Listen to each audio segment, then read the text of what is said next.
सुप्रभात, शुभ संध्या सभी को। आज मैं आपसे कुछ ऐसा बात करने जा रहा हूं जो हर इंसान की यात्रा के दिल में है।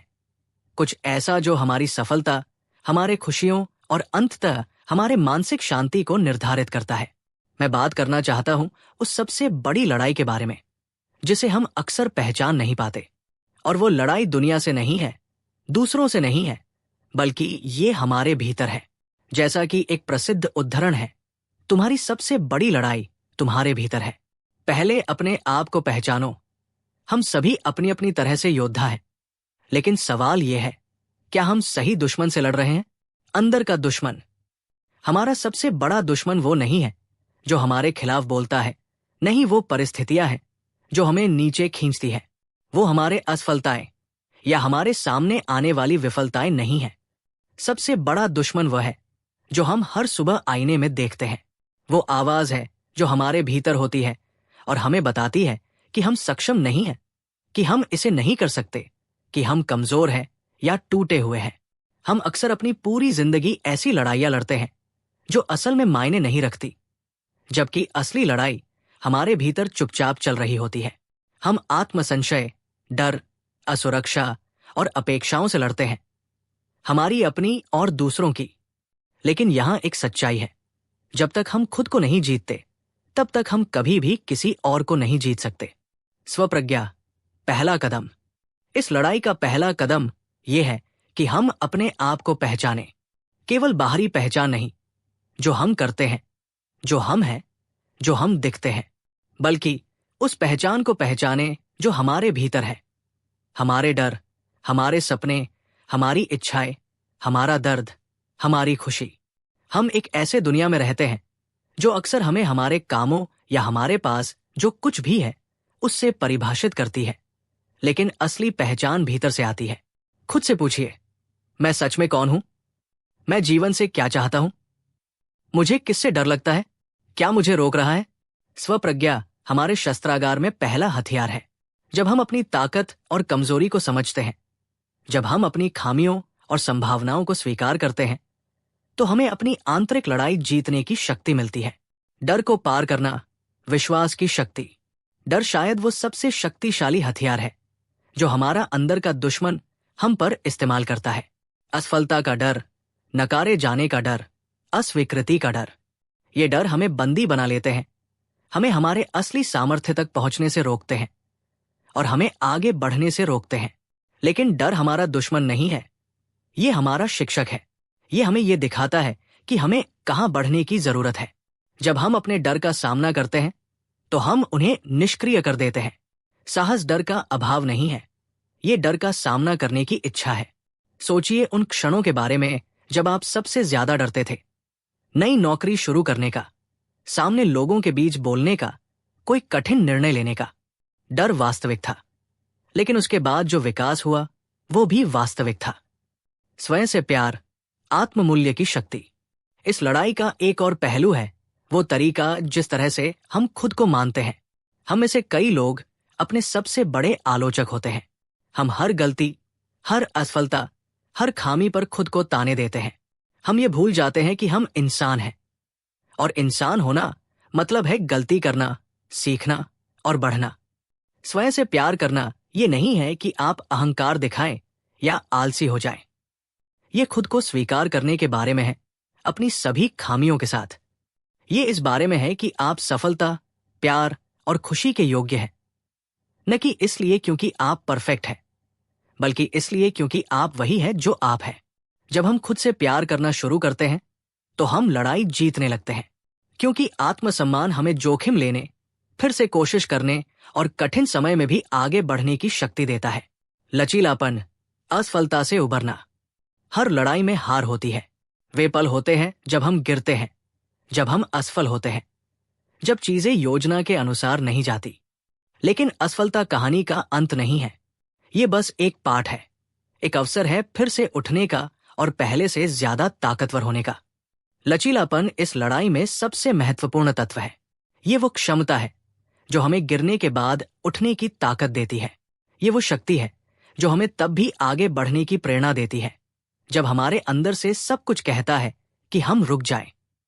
ये सबसे अंधेरे क्षणों में उम्मीद ढूंढने और ये विश्वास रखने के बारे में है कि अच्छे दिन आएंगे। सोचिए इतिहास के महान लोगों के बारे में। वे जिन्होंने दुनिया को बदला, वे वहां तब नहीं पहुंचे जब उन्होंने कभी असफल नहीं किया। वे वहां पहुंचे क्योंकि वे बार बार असफल हुए और फिर से उठ खड़े हुए। ध्यान और अनुशासन की शक्ति। हमारी इस लड़ाई में सबसे महत्वपूर्ण उपकरणों में से एक है ध्यान। दुनिया भर में हमें निरंतर विकर्षण होते रहते हैं। हम विभिन्न दिशाओं में खींचे जाते हैं, बाहरी दबावों द्वारा, दूसरों की राय से, हमारे चारों ओर की शोर शराबे से। लेकिन असली योद्धा वही है जो अपने लक्ष्य, अपनी उद्देश्य और अपनी आंतरिक शक्ति पर ध्यान केंद्रित कर सकते हैं, भले ही बाहर का माहौल कितना भी हंगामेदार क्यों न हो। अनुशासन ये है कि हम उस पर ध्यान केंद्रित रखें जो सबसे ज्यादा मायने रखता है। ये अपने मन को किसी चीज पर सेट करने और खुद को बेकार के चीजों से विचलित न होने देने के बारे में है। ये हर दिन अपने लक्ष्य की ओर छोटे, निरंतर कदम उठाने के बारे में है, भले ही रास्ता अस्पष्ट हो। विजय, आंतरिक शांति का पुरस्कार। जब हम अपनी भीतर की लड़ाई जीत लेते हैं तो बाकी सब कुछ सही जगह पर आ जाता है। हम दूसरों से स्वीकृति की तलाश करना बंद कर देते हैं। हम बाहरी मान्यता की खोज नहीं करते। हम बस खुद को सच्चे तरीके से जीने, उद्देश्य के साथ और एक आभार से भरे दिल के साथ जीने लगते हैं। इस लड़ाई में असली विजय ये नहीं है कि हम किसी स्थान पर पहुंच जाएं। ये इस बारे में है कि हम अपने आप के सबसे अच्छे संस्करण में बदल जाएं। ये इस बारे में है कि हम सच्चाई से, उद्देश्य से और एक दिल से खुश रहें। आंतरिक शांति में जीत हमारी सबसे बड़ी विजय है। जब हम खुद से शांति में होते हैं तो कोई भी हमें हिला नहीं सकता। हम अब दुनिया से युद्ध नहीं कर रहे होते क्योंकि हम पहले ही सबसे महत्वपूर्ण लड़ाई जीत चुके होते हैं। निष्कर्ष, अपनी शक्ति को पहचानें। तो जैसे आप अपनी जिंदगी में आगे बढ़ते हैं, याद रखिए कि सबसे बड़ी लड़ाई दुनिया से नहीं है। ये आपके अपने डर, संदेह और असुरक्षाओं से है। ये एक लड़ाई है जो आपको हर चीज देने की मांग करती है। आपकी ताकत, आपका साहस, आपका अनुशासन और आपका दिल। लेकिन ये एक लड़ाई है जिसे आप जीत सकते हैं। आप जितने सोचते हैं उससे कहीं ज्यादा मजबूत है। सबसे बड़ा योद्धा वो नहीं है जो युद्ध भूमि में दुश्मन को हराता है, बल्कि वह है जो भीतर के दुश्मन को जीतता है। इसलिए आज मैं आपसे ये चुनौती देता हूं कि आप अपने डर का सामना करें, खुद पर विश्वास करें, खुद से प्यार करें और चलते रहें चाहे कुछ भी हो। क्योंकि अंत में वो केवल एक व्यक्ति है जो आपको रोक सकता है और वो आप ही है। श्री कृष्ण ने अर्जुन को जो उपदेश दिए वो न केवल महाभारत के युद्ध के संदर्भ में थे, बल्कि जीवन के हर क्षेत्र में लागू होते हैं। जब अर्जुन आत्मसंकोच और भ्रम में थे, श्री कृष्ण ने उन्हें ये समझाया कि तुम्हारी सबसे बड़ी लड़ाई तुम्हारे भीतर है। भगवद गीता के 2.47 श्लोक में श्री कृष्ण कहते हैं, कर्मण्येवाधिकारस्ते मा फलेषु कदाचन। तुम्हारा अधिकार केवल कर्म करने में है, उसके फल में नहीं। ये उपदेश हमें सिखाता है कि हमें अपनी लड़ाई में ध्यान केंद्रित करना चाहिए, न कि परिणाम पर। जब हम किसी भी कार्य को करते हैं तो हमें अपनी पूरी मेहनत और निष्ठा के साथ उसे करना चाहिए, लेकिन फल की चिंता छोड़ देनी चाहिए। जब हम इस सिद्धांत को समझते हैं तो हमारी आंतरिक लड़ाई आसान हो जाती है। हम उस परिणाम से नहीं डरते जो हमें नहीं मिल सकता, बल्कि हम पूरी तरह से अपने प्रयासों में निष्ठावान रहते हैं। श्री कृष्ण ने अर्जुन को यह भी बताया कि जीवन में हर किसी को अपने कर्म का पालन करना चाहिए, लेकिन यह भी आवश्यक है कि हम अपने भीतर की इच्छाओं और लालच को नियंत्रित करें। गीता में श्री कृष्ण कहते हैं, नैव किंचित करोमि, मैं कुछ भी नहीं करता।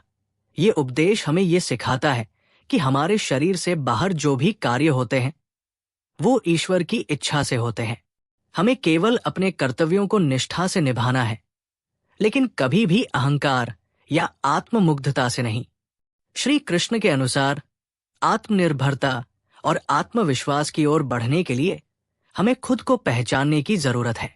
जो हुआ वो अच्छा हुआ, जो हो रहा है वो अच्छा हो रहा है, और जो होगा वह भी अच्छा होगा। ये हमें ये समझाता है कि जीवन में हर परिस्थिति, चाहे वो खुशी हो या दुख, हमारे लिए एक शिक्षा होती है।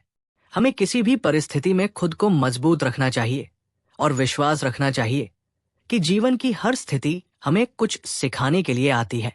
श्री कृष्ण ने गीता में योग के बारे में भी गहरी बात की है। उन्होंने कहा, योग कर्मसु कौशलम, योग ही कर्मों में कुशलता है।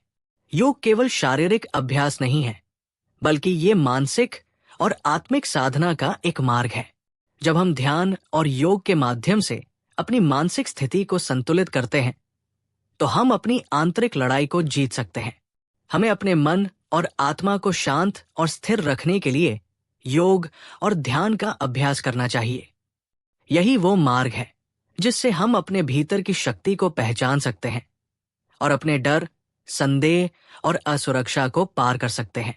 श्री कृष्ण के अनुसार कर्म करते समय निष्काम भक्ति का होना अत्यंत आवश्यक है। तुम्हारा कर्म ही तुम्हारी भक्ति है। जब तुम अपने कर्म को समर्पण भाव से करते हो, तब वो निष्काम भक्ति बन जाता है। ये उपदेश हमें ये सिखाता है कि जो भी हम करते हैं, वो ईश्वर को समर्पित करें। जब हम अपने कार्यों को बिना किसी व्यक्तिगत लाभ या इच्छाओं के साथ करते हैं, तो हम न केवल आत्मसंयम प्राप्त करते हैं, बल्कि हमें आंतरिक शांति भी मिलती है। ये हमें हमारी आंतरिक लड़ाई को जीतने में मदद करता है, क्योंकि जब हम अपनी इच्छाओं और व्यक्तिगत स्वार्थों से मुक्त होते हैं, तो हम अपनी सच्ची शक्ति को पहचान पाते हैं। अंत में श्री कृष्ण ने गीता में जो सबसे महत्वपूर्ण बात कही है, वो ये है कि हमें अपनी आत्मा को पहचानना चाहिए। तुम्हारा आत्मा अविनाशी है, वो कभी नहीं मरता। ये उपदेश हमें ये बताता है कि हम केवल अपने शरीर और मानसिक अवस्था से नहीं हैं, बल्कि हम एक अनंत और अविनाशी आत्मा है। जब हम इस सत्य को समझते हैं, तो हमारी आंतरिक लड़ाई समाप्त हो जाती है, क्योंकि हमें ये समझ में आ जाता है कि असली शक्ति हमारे भीतर है और हम कभी हार नहीं सकते। श्री कृष्ण का ये उपदेश हमें आत्मविश्वास, आत्मसंयम और आत्मशक्ति की दिशा में मार्गदर्शन करता है। जब हम अपनी भीतर की शक्ति को पहचानते हैं और उसे सही दिशा में उपयोग करते हैं, तो हम अपनी सबसे बड़ी लड़ाई जीत सकते हैं, खुद से। तो जब भी आप अपनी आंतरिक लड़ाई से जूझ रहे हों, श्री कृष्ण के उपदेशों को याद रखें। आत्मविश्वास, आत्मसमर्पण और आत्म साक्षात्कार के साथ हम अपनी सबसे बड़ी लड़ाई को जीत सकते हैं। आपकी सबसे बड़ी शक्ति आपके भीतर है। धन्यवाद।